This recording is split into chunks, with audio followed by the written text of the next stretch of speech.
Hi friends, அஸ்ஸலாமு அலைக்கும். இன்றைக்கி பருப்பு மசியல் தான் செய்ய போகிறோம். இது ரச சாப்பாடுக்கெலாம் ரொம்ப நல்லாயிருக்கும். இதுக்கு நான் ஒரு டம்ளர் பருப்பை ஒரு 10 நிமிஷம் ஊற வச்சுட்டேன். இப்போ நம்ம வேக வச்சுக்கலாம். இது கூட ஒரு ஸ்பூன் மஞ்சள் தூள் போட்டிருக்கேன். இதோட ஒரு 10 பல் பூண்டை உரித்து ஆட் பண்ணுறேன்.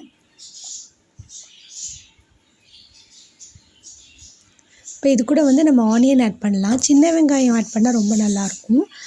நான் இன்றைக்கி சின்ன வெங்காயம் இல்லாததால் ஒரு பெரிய சைஸ் வெங்காயத்தை கட் பண்ணி ஆட் பண்ணியிருக்கேன். சின்ன வெங்காயமே யூஸ் பண்ணுங்கள். நான் எப்போதும் சின்ன வெங்காயம் தான் யூஸ் பண்ணுவேன். இன்றைக்கி இல்லாததுனால யூஸ் பண்ணுறேன். சின்ன வெங்காயம் இருந்ததுன்னா ஒரு 15 சின்ன வெங்காயத்தை முழுசாகவே ஆட் பண்ணிடலாம். இப்போ இதை நம்ம குக் பண்ணிக்கலாம். இந்த பருப்பு மசியல் ரசத்துக்கு இல்லாமல் புளியானோ மீன் குழம்பு கூட நம்ம சைட் டிஷ்ஷாக எடுத்துக்கலாம். இது நல்லா குக் பண்ணிக்கலாம். பாருங்கள், நல்லா குக் ஆகிடுச்சு. இதை நல்லா மசிச்சுக்கோங்க. பருப்பு கடையிற மற்ற இருந்தாலும் மசிச்சுக்கலாம், இல்லாட்டி அப்படியே கூட மசிச்சு விட்டுக்கோங்க. இப்போ இதுக்கு தேவையான உப்பும் போட்டுக்கலாம். நான் சொன்ன மாதிரி இதில் சின்ன வெங்காயமே யூஸ் பண்ணுங்கள் கண்டிப்பாக. நான் எப்போதுமே சின்ன வெங்காயம் தான் யூஸ் பண்ணுவேன். இன்றைக்கி இல்லாததுனால தான் பெரிய வெங்காயம் யூஸ் பண்ணுறேன். இப்போ நல்லா மசிச்சுக்கோங்க. நல்லா திக்காக தான் இருக்கணும், தண்ணிலாம் ஆட் பண்ண தேவையில்லை. இப்போ இதை தாளிச்சிடலாம். தாளிக்கிறதுக்கு நான் ஒரு கடாயில் ஒரு 2 ஸ்பூன் ஆயில் ஊற்றிருக்கேன். ஆயில் சூடான உடனே 2 காஞ்ச மிளகாவை நம்ம கிள்ளி போட்டுக்கலாம்.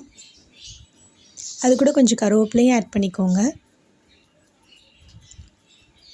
அதோடு நான் ஒரு பெரிய வெங்காயத்தை சாப் பண்ணியிருக்கேன். இதுக்குமே நீங்கள் சின்ன வெங்காயம் ஒரு 10 வெங்காயம் கிட்ட சின்ன வெங்காயம் உரித்து பொடிசாக சாப் பண்ணி ஆட் பண்ணிக்கோங்க. இது நல்லா இப்போ வதக்கிக்கலாம்.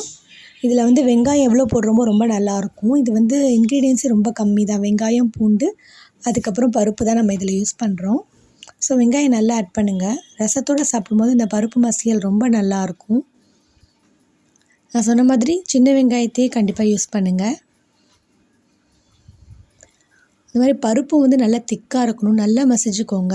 சில பேர் இன்னும் நல்லா திக்காக, அதாவது நல்லா சுண்டி வச்சு தான் எடுத்துப்பாங்க.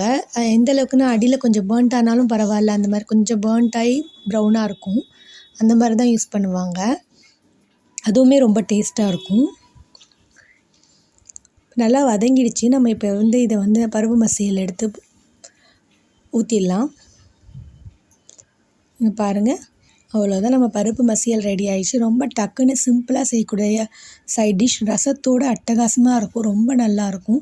நான் சொன்ன மாதிரி இது திக்காக இருக்கணும், நல்லா சுண்ட வச்சாலும் ரொம்ப நல்லாயிருக்கும். சில பேர் நல்லா சுண்டி எடுத்துப்பாங்க.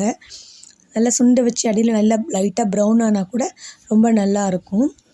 கண்டிப்பாக இந்த ரெசிபியை ட்ரை பண்ணுங்கள். இந்த வீடியோ பிடிச்சிருக்குன்னு நினைக்கிறேன். பிடிச்சிருந்தால் லைக் பண்ணுங்கள், ஷேர் பண்ணுங்கள், மறக்காமல் சப்ஸ்கிரைப் பண்ணுங்கள். தேங்க்ஸ் ஃபார் வாட்சிங் ஃப்ரெண்ட்ஸ். பாய், அஸ்ஸலாமு அலைக்கும் அண்ட் டேக் கேர்.